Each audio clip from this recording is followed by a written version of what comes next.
吃好喝好，长生不老。Hello， 大家好，我是地波杜比。今天这期视频让我带大家来参观欧洲、美洲、亚洲几个不同的机场。首先是法国戴高乐机场，一下飞机，我的第一反应是这里竟然有中文，真的是一种很神奇的感觉。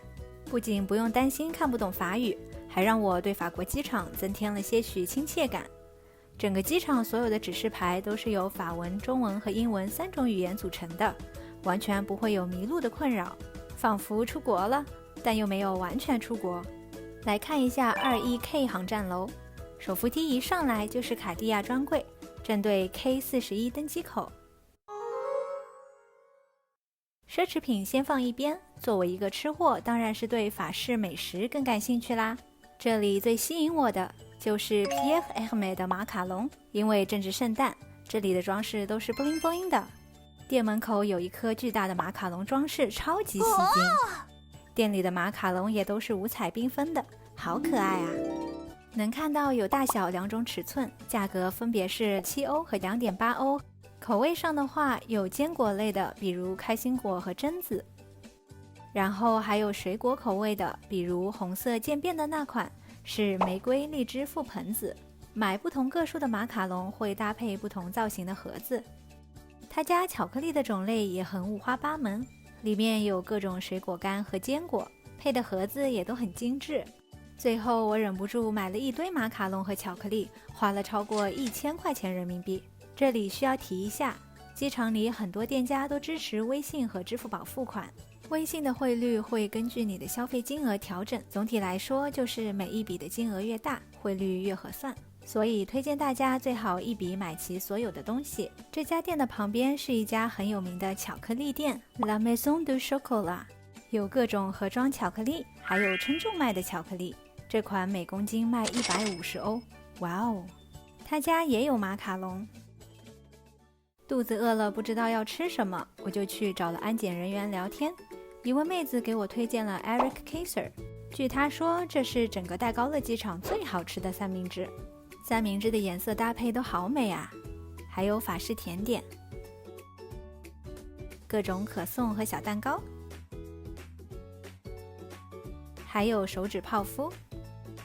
最后买了店员推荐的鸡肉三明治，味道是不错，但是法棍是真的硬啊，差点要把我的牙给咬崩了呢，疼了好一会儿。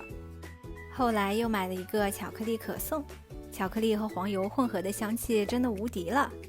他家对面是一个卖鹅肝和芝士的铺子，还给你搭配了酒，有不同口味的鹅肝，不同类型的芝士，竟然还有爱心型的，好多选择哦。来法国怎么能不看看鱼子酱呢？价格是真的贵，最便宜的50克都要124欧。购买的话，店里会提供保温袋，里面还会放上冰块。看到一家 Pret a Manger， 之前在英国经常会去，卖的是三明治啊、沙拉之类的轻食。他家有一个专柜卖热食，这是这家店最吸引我的地方。毕竟如果冬天能喝一碗暖乎乎的汤，真的会很舒服呀。他家布丁啊、酸奶杯啊，味道也还可以。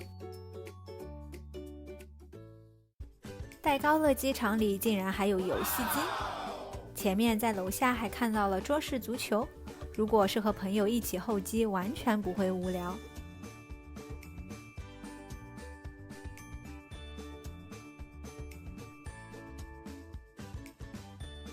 哇，这里竟然还可以坐着吃生蚝和烟熏三文鱼，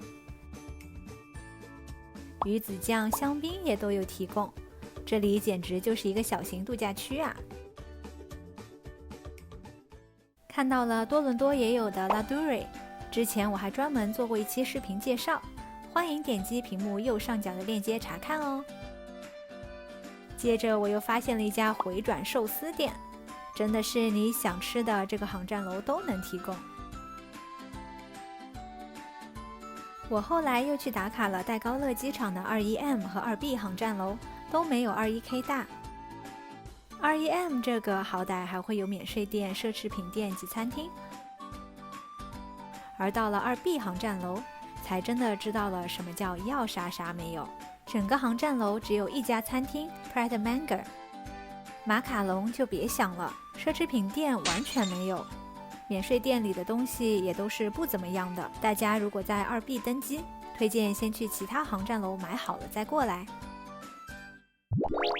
第二个，我们来到了多伦多的皮尔逊国际机场，这应该是小伙伴们最熟悉的机场了，每年都会来至少1-2次吧。每次看到英法双语就知道到加拿大了。这里是 T1， 是加航的主战场。临近假期的机场非常热闹，有换汇和取钱的地方。如果不确定去哪个柜台值机，可以查看屏幕，上面还会标记排队所需时长，很方便。如果是行动不便的人士，还会有专人护送到登机口。在15号口附近看到一台可口可乐公司的自动贩卖机，供应饮料和小零食。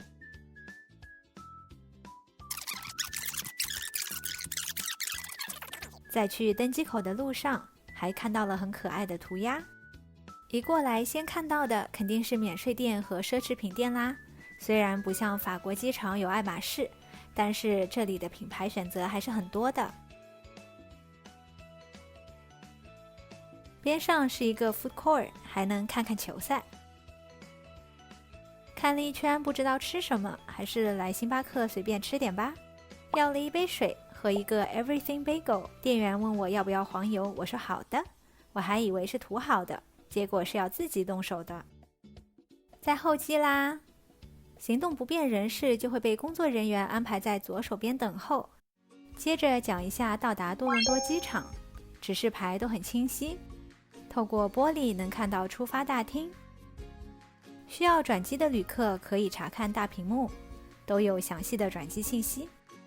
到达前72小时还可以通过一个叫 ArriveCan 的 App， 在上面提前填写报关信息，可以省去很多时间。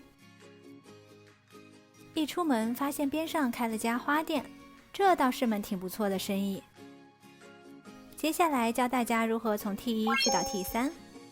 竟然在8号口附近看到了警察局，跟着这个 Terminal 3的标志一路走，和 Train to City 是一个方向的。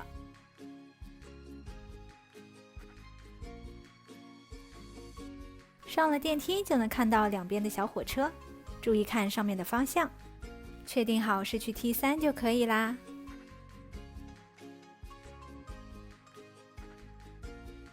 出站后直接下电梯就来到了 T3， 规模对比 T1 是小很多啦。国泰和东航都在这里搭乘，自助值机之后可以在这里托运你的行李。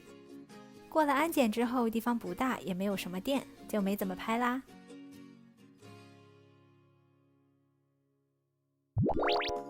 第三家是上海浦东国际机场，他家免费的热水饮水机还有儿童锁，考虑好周到啊。T1 这里开了 Fascino， 我特别喜欢他家的乳酪贝果。边上是每个机场必备的星巴克。刚刚超级好玩，无意中听到了两个小可爱的对话，一个说什么飞机是在虹桥机场啊，然后疯狂看手机里的机票，另一个说那现在过去也来不及了呀。接着两个人开始研究打的和做磁悬浮，还看了来往浦东机场和虹桥机场的专线穿梭巴士，看了时间，最后都放弃了。估计现在只有哆啦 A 梦的任意门能帮到他们了，也不知道每年有多少小可爱会去错机场呀。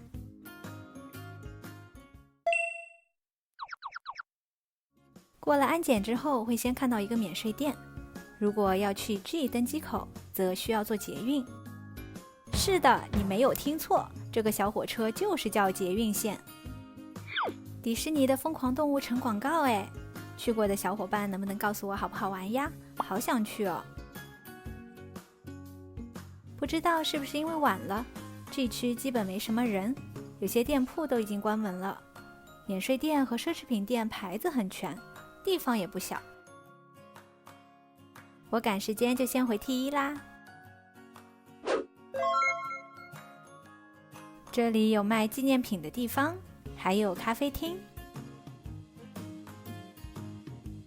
看，这是一件羽绒背心，是谁赶飞机的时候掉了吗？机场真是个神奇的地方。我在的区域感觉不是 T1的主区，商店有点少，买点上海特产也不错。这家贵宾室也关了，说实话和我记忆中的 T1很不一样，记忆中的 T1应该有更多的店铺，不知道是因为疫情呢，还是因为我在的区域不是主区。第4家我们来到了香港国际机场，这圣诞布置也太梦幻了吧，太适合打卡发 IG 了。因为时间太早了，很多店铺都还没有开门营业。看到了何鸿记，上海也有，他家叉烧酥超级好吃。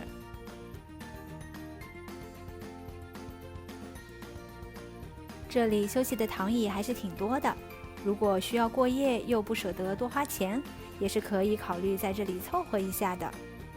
我记得香港机场是不是2021年才翻新过，里面的布置的舒适度很高，可惜我在的时间太早了，很多店铺没开门。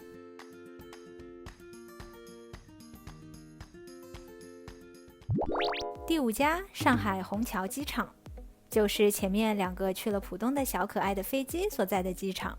如果能飞虹桥，我是不会选浦东的，毕竟虹桥离市区近，交通方便太多了，地铁啊、巴士啊、高铁啊选择非常多。虹桥这里就是一个大型的交通枢纽，四通八达。到达虹桥机场后，能看到一个旅游咨询服务台，有一家面馆。其实从这里走出去，附近就有一个叫虹桥天地的综合商业区，那里有好多餐厅，平价的、高档的都有，丰俭由人。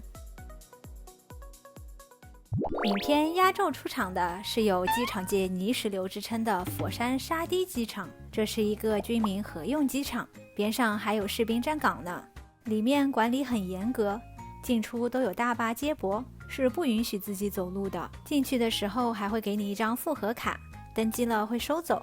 进去以后就绝对禁止拍照摄影了，而且随时还有工作人员对你行注目礼，因此也为这个机场蒙上了一层神秘的面纱。不过就因为机场小，过安检效率超级高，人齐飞机就飞。